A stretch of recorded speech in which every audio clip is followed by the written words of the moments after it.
Ayan, magandang umaga po sa ating lahat. Ang gagawin natin ngayon ay Excel Fundamentals, Arithmetic Operations, Shorting, and Charting. So, step 1, punta lang tayo sa blank workbook para makagawa tayo ng table. Then, step 2, punta naman tayo dito sa column A para maglagay ng mga numbers. Ayan.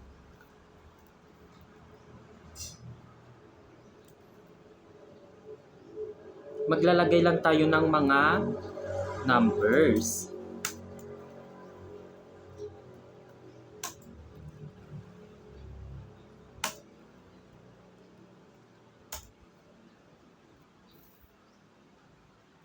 Then sa column B naman, enter a different names or product names. So, maglalagay na tayo ng mga pangalan.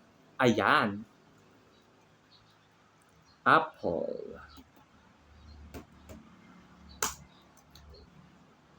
Sa column A, maglalagay lang tayo ng mga numbers. Then dito naman sa column B, maglalagay lang tayo ng mga different names or product names. Or mga name of fruits, vegetable, names of your friends, like that.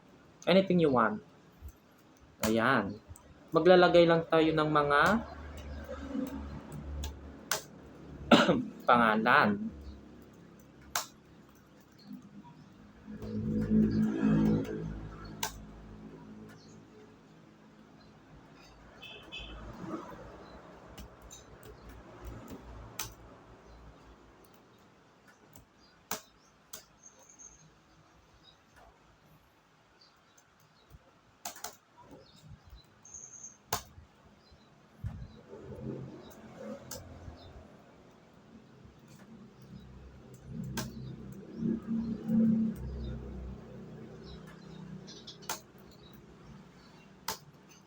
Then, we perform the four arithmetic operation. In column C, we perform addition.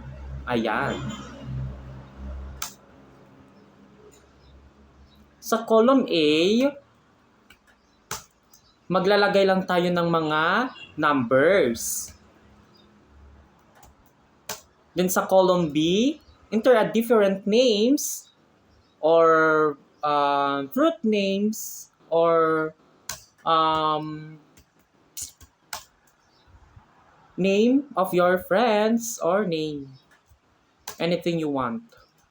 Then sa column C is we perform addition. Ayan.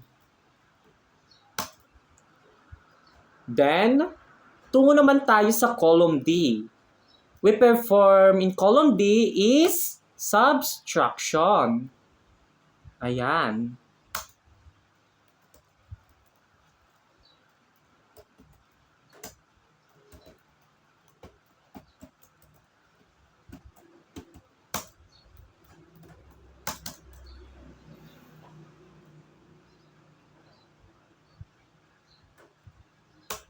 Then, tungo naman tayo sa column E, which is we perform multiplication. Ayan.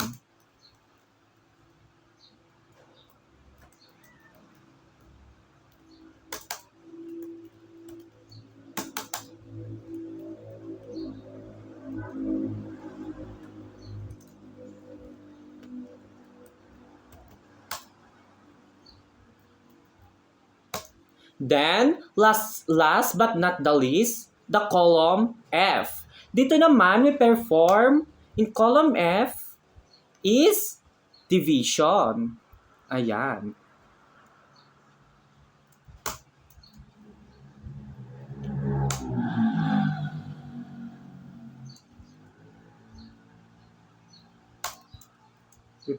We're going to perform in column F is division.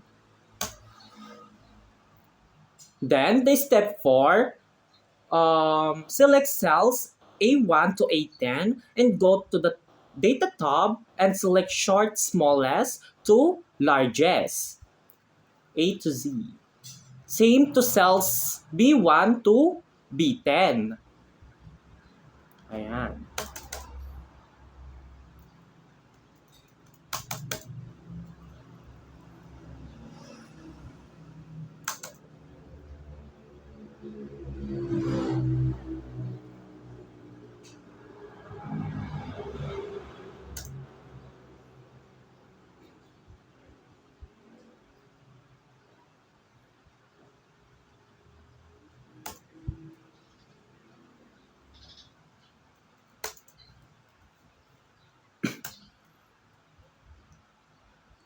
Then, lastly, the step 5. Select cells A1 to A10 and go to the Insert tab and go to Chart and select Pie Chart.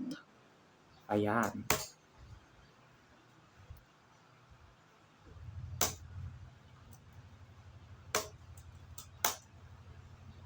Ayun lamang po at maraming salamat.